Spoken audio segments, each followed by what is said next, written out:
Benarkah kebijakan baru terkait dana jaminan hari tua ini akan menyulitkan pekerja, terutama yang di PHK di tengah pandemi?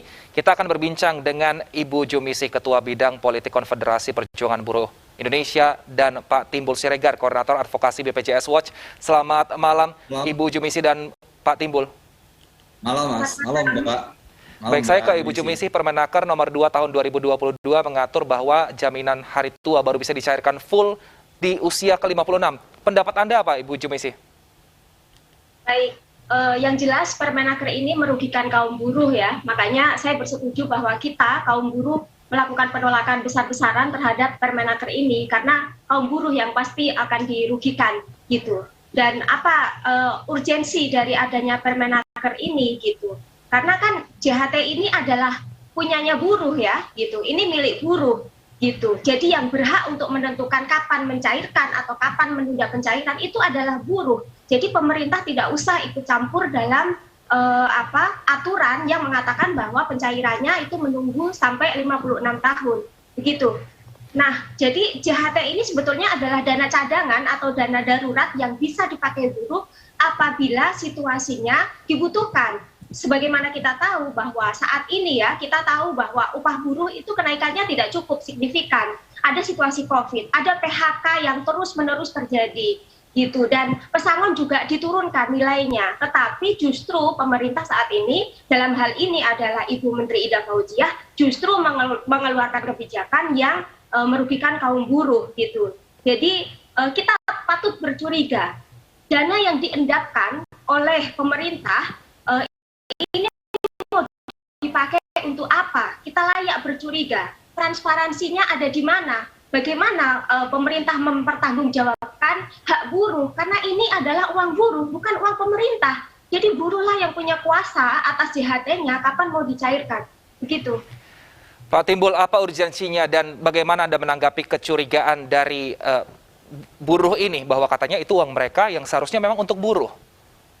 Ya, jadi memang itu uang buruh. Nah, kita melihat mendudukan posisi persoalan ini dari sisi yuridis ya.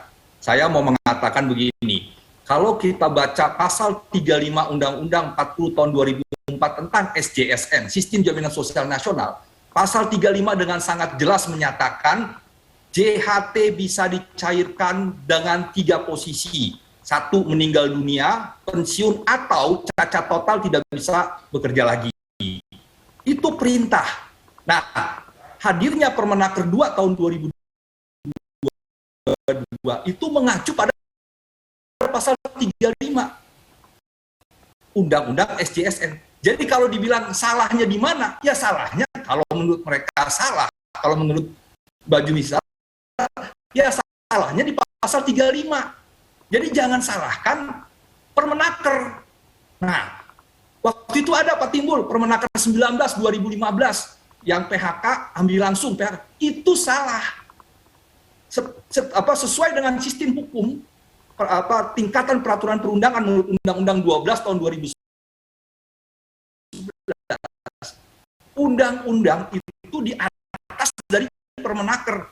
Tidak boleh Permenaker itu melampaui ataupun melebihi dari nilai yang ada di undang-undang. Nah, artinya Bumenaker itu hanya mau mengembalikan ketentuannya berdasarkan Undang-Undang SJSN pasal 35.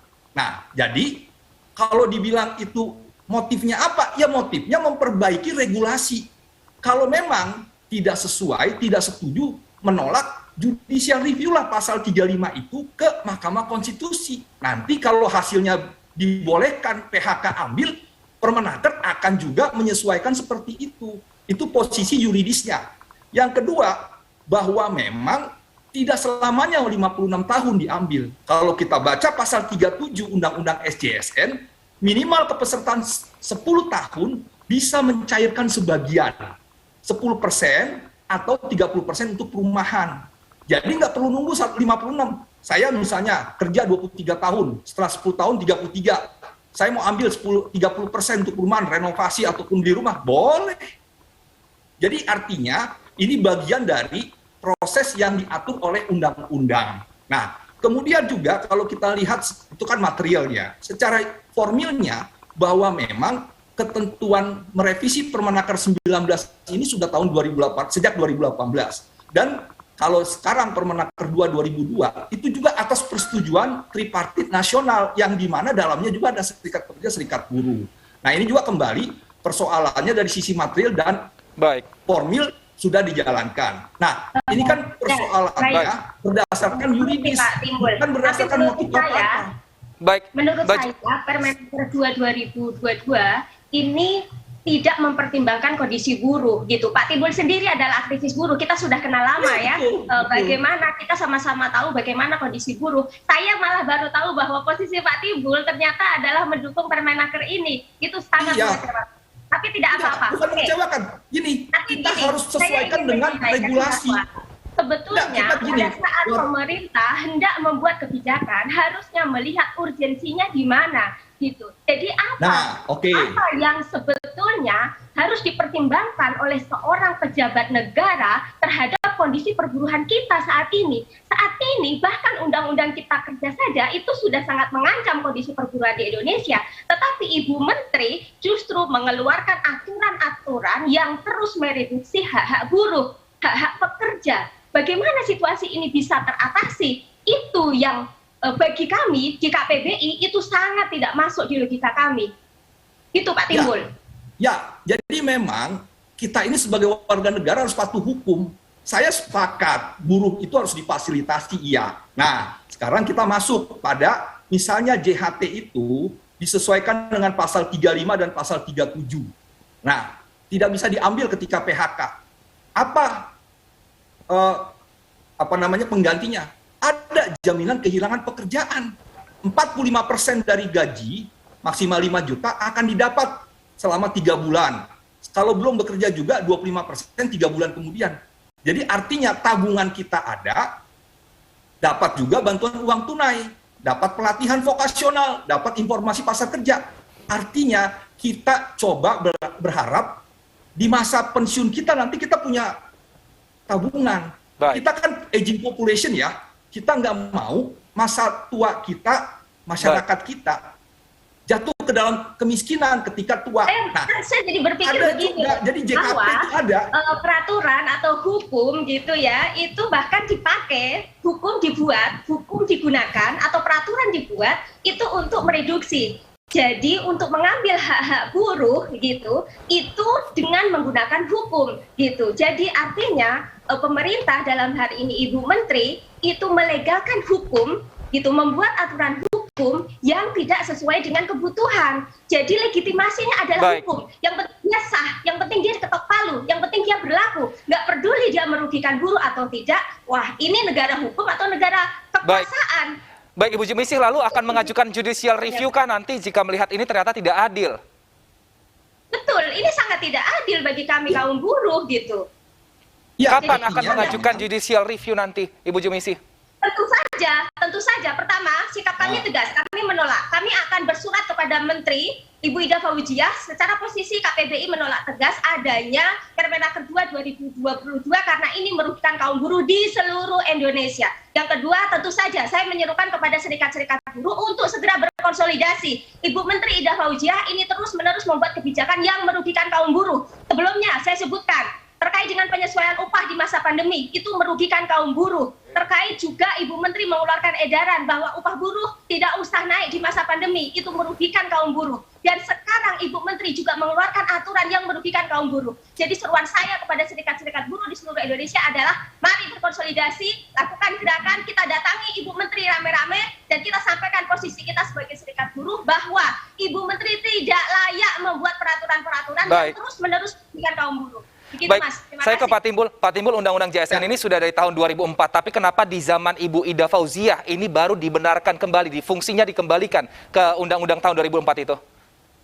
Ya, jadi memang pada saat PP 46 tahun 2015 disahkan, itu kan sehari kemudian berlaku.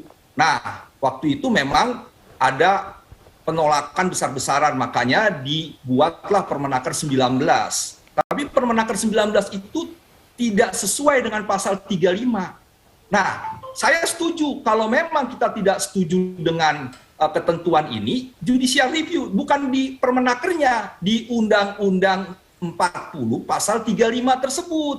Sehingga dia bisa seperti Undang-Undang 3 tahun 92 tentang jam sostek yang di pasal 5-nya disebutkan. Jadi pasal 4 Undang-Undang jam sostek bilang gini, pencairan JHT bisa dilakukan dengan 3 hal, sama meninggal, pensiun, dan cacat total. Di pasal 5-nya disebut, dalam kondisi tertentu bisa dicairkan. Nah, makanya diturunkan dalam PP 14 dan sebagainya, kepesertaan 5 tahun dan di PHK boleh diambil. Nah, tetapi pasal 5 ini tidak muncul di Undang-Undang SJSN. Makanya Ibu Menteri mengembalikan Permenaker itu sesuai dengan Undang-Undang SJSN. Nah, ini jadi persoalannya ini. Baik. Yang mengherankan itu 56 tahun itu angka itu didapat dari mana? Tidak harus 56 tahun. Gimana? Tapi itu ada angka di dalam Permenaker itu 56 iya. tahun. Coba baca. Mana, gitu? Baca PP 46 tahun 2015 disebutkan usianya itu 56, tetapi tidak selamanya 56. Sebelum Baik. 56 pun kita bisa mengambil itu kalau minimal kepesertaan 10 tahun. Baik. Jadi coba baca PP 46 2015. Baik, Pak Timbul Siregar. 2022.